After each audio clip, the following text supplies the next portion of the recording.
Hi, my name is Justin Romero, and today we'll be talking about headline analysis on Trump's travel ban. More specifically, though, we'll be talking about how Western media sources use connotation in their headlines to talk about Trump's travel ban, and how you can use it to be able to determine the ideological views of a media source, more specifically a Western source. So first, we'll be having some background information, because you need background information to really do this analysis. So first, we need to know what Trump's travel ban actually is. So since we're going to be doing headlines specifically about that, we need to talk about that. Also, we need to know what Western media is, so we pick the right news sources, so that we pick what audiences they're actually trying to tailor to. Then lastly, we'll be talking about connotation and how we can use that in our headline analysis. We'll be taking three examples from various Western news sources, and then we'll be talking about why doing this analysis is actually important for us. So first, what Trump's travel ban actually is. So what it does is it bars non-citizens of the United States from entering the country from these 7 countries. 6 of them for 120 days, and Syria is the one exception, which is done indefinitely. Now, this executive order has been stopped by courts recently, and it is temporarily shut down, but they are working on a brand new one that may reinstate the ban, possibly even bigger, it could be smaller, we don't know quite yet. So next, we can see the purpose of the travel ban. So to sum this up, this is exactly from the executive order. To sum this up, it's saying that it is done to protect U.S. citizens from terrorist attacks from violent countries such as these 7. They're trying to stop people who don't share the ideological views of the United States and its people from coming into the country, people who want to do honor killings and want to discriminate against women and race and things of that nature. So next, we can talk about what makes a news source Western. The Western world really started coming together after World War II. Even though it kind of had its roots before, it comes together after World War II. They share ideological views of democracy, non-discrimination, and kind of helping out the people, not having a ridiculously strong government. Some countries include the United States, England, France, Germany. These are, or at least West Germany at the beginning, these are countries that everybody can agree on are definitely Western countries. So here is a map of Western countries. Some of these are iffy, as some sources say that South America and Latin America and Mexico are part of the Western world. Some don't. Some don't include Japan as part of the Western world, but they were heavily influenced after World War II, so many do include it. But as you can see, most of Europe and North America are part of the Western world, and Australia. So now we need to know what connotation is. Connotation is the hidden meaning behind a word, or the feeling a word gives you. Usually, connotation is usually negative, positive, or neutral. So an example here is our title for the presentation, Headline Analysis on Trump's Travel Ban. Travel is used to be neutral. We're not here to talk about whether the travel ban is right, whether it's wrong. This isn't a political discussion. This is a discussion about headlines and how in news you can use the headline to figure out what their view are and their biases. So, Trump lashes out again at judges over travel ban and calls hearing disgraceful. So this is our first headline. It's from The Guardian, based in the United Kingdom, or specifically in England, but it's been a news source for over 100 years, and it's online and in newspaper form.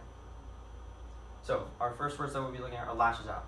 Lashing comes from lashing slaves back when slaves were legal in most countries. They were done for no reason, to get a worker to work harder, or if they disobeyed them, it doesn't matter what they disobeyed them on, they would lash them and cause them pain. So they're using lashes out here to show that Trump is doing this for no reason. He's attacking these judges for no reason at all, and that it's just causing them pain over what they're doing is just their job. Again makes it sound like what he's saying is annoying. It keeps going on and on. He won't stop criticizing these judges, and that since Trump's the topic here, that he himself is ignorant.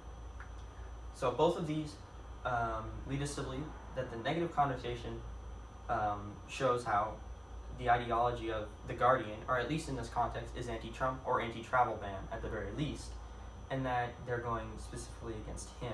And you can come to expect usually if one article is like this, that many of the other ones will be as well. Our next source is from Fox News, based in the United States. They do go international, but their main audience is in the United States. Trump mounts public defense of immigration order, blasts political courts. So the first words we'll be looking at are public defense. So public defense can be taken as he's trying to defend his public image, but it can also be taken as he's trying to defend the public. He's trying to defend the people with this defense of the immigration order, as they call it here, and that he's trying to help the entire public, the entire United States, or even the world. They don't specifically say, but he's trying to help kind of the little guy in this situation. The next word we'll look at is blast. Now, blast is usually given to like a hero. A hero is blasting the opponents, or they're blasting them. It means they're winning. It means they're doing something great. When you hear sports, they're blasting them. Usually means that they're winning and they're destroying and they're doing very well. So they're showing that Trump is doing very well in his criticisms of the political courts. Slightly positive tone. So the slightly positive tone of these aren't as heavy as the first example. So they're a little more subtle, but they can still show us the ideological view of Fox News, or at least in this situation they're pro-Trump or pro-travel ban, whichever you prefer. And you can come to expect them in their other articles to be the exact same way. So lastly, we'll be looking at CNN. It's based in the United States. Again, just like Fox News, it's international, but it bases itself in the United States. So here's the headline. White House effort to justify travel ban causes growing concern for some intelligence officials. So first words we'll be looking at are effort. Effort is used here as they are struggling. When you're trying to give effort, it's usually because you didn't give a whole lot of effort or didn't try very hard beforehand that you're trying to do that. And usually when you're trying to give effort, you're losing. Show more effort out there. That means you're probably losing. You're not doing well. Second, we'll look at justify. Justify is used here to show that the thing that they're trying to explain is bad. Usually when you're trying to justify something, you're in a bad place. You're up against the wall, and people are trying to rebut your argument, and you're trying to justify what you did. So usually it's used in a negative sense. So that shows us the headline has a negative connotation and implies that the Trump cabinet or the White House is failing to justify a terrible act, or at least that's what the headline shows. So why are these three examples, or overall, why is this even important? Why should we analyze headlines using connotation, or analyze headlines anyways? First, we can spot the media bias really quickly. Every news source has a bias. It's just impossible. When you're writing a news story, you're going to show bias. There's no way to be completely neutral. So, if you do this, you can spot what side of the spectrum they're on. Are they moderate? Are they liberal? Are they conservative? Are they pro-Trump, anti-Trump, pro-ban, anti-ban? Are they somewhere in the middle where they just don't know? Next, it helps us pick out a variety. Since we know where they stand, and we know kind of their bias in a sense, or at least where they stand, we can pick our news sources a lot better.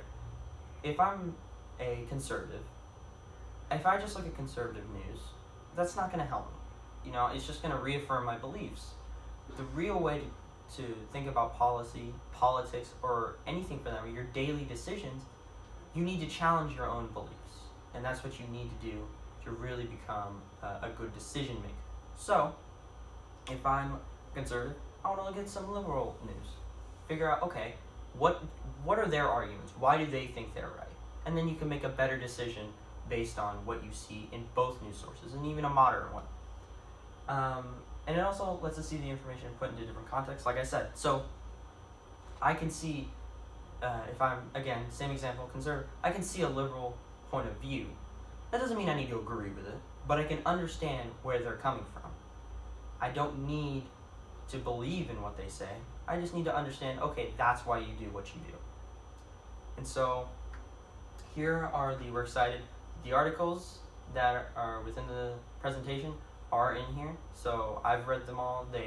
If you look at the headlines and then read the article, they vastly reflect exactly what we just talked about. Thank you.